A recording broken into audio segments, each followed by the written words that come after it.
অনুকূল আবহাওয়ায় এবার নাটোরের লিচুর ফলন ভালো হয়েছে। তবে অসময়ে বৃষ্টি আর উৎপাদন খরচ নিয়ে শঙ্কা থাকলেও আশা ভালো দাম পাওয়ার। চলতি মৌসুমে শত কোটি টাকার বাণিজ্যের আশা কৃষি বিভাগের। নাটোরের বাগান জুড়ে ঝুলছে লাল টুকটুকে লিচু। সবুজ পাতার ফাঁকে ফাঁকে রসালো এ ফল কৃষকের এক বছরের স্বপ্ন। এবার নাটোরে প্রায় ৯০০ হেক্টর জমিতে লিচুর চাষ হয়েছে। উৎপাদন লক্ষ্যমাত্রা ধরা হয়েছে প্রায় ৭৫০০ মেট্রিক টন, যার সম্ভাব্য বাজার মূল্য ১০০ কোটি টাকারও বেশি। শ্রমিক সংকট আর অসময়ের বৃষ্টি বাধা হয়ে দাঁড়ালেও বাগানে বাগানে এখন মুজাফফর জাতের লিচু আহরণের ব্যস্ততা। যে পরিমাণে লিচু আছে আর লেবার খরচা দিয়ে তাতে লিচু বাগানে আপনার তত লাভজনক না, বরঞ্চ লসে থাকবে। বৃষ্টি হয়েছে, বারবার হচ্ছে, কিন্তু লিচুর পোকাও দেখা যাচ্ছে, কিন্তু আমরা তাড়াতাড়ি না পারলে আমার মনে করেন ক্ষতি হবে।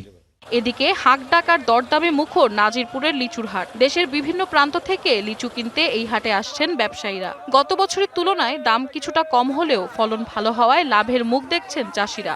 এমন যদি দাম টাম থাকে, যদি চলতে থাকে, তাহলে হয়তো বা আমার লাভ কিছু হবে।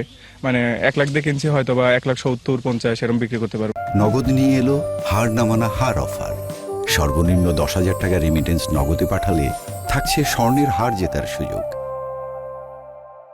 আমি জামালপুর থেকে আসছি, এবারই প্রথম শুনলাম যে এই জায়গার লেচুর ব্যবসা করে সবাই নাকি লাভবান। প্রত্যেক দিন ৩০ থেকে ৩৫ গাড়ি মাল বেচা কেনা হয়।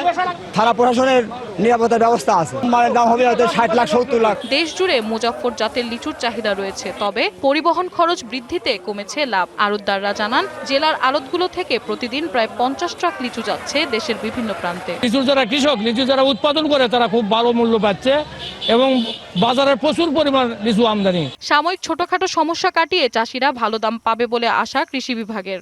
নাটোর জেলায় এবছর আমাদের ৮৮৭ হেক্টর জমিতে লিচুর আবাদ হয়েছে। বাজার মূল্য হিসাব করলে কিন্তু প্রায় ১০০ কোটি টাকার লিচু এই জেলায় উৎপাদন হবে। প্রতিদিন আমাদের এই নাটোর জেলায় কিন্তু প্রায় ৬০-৭০ ট্রাক করে লিচু কিন্তু হারভেস্ট হচ্ছে।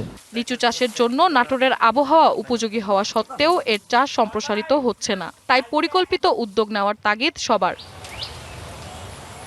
DBC news desk.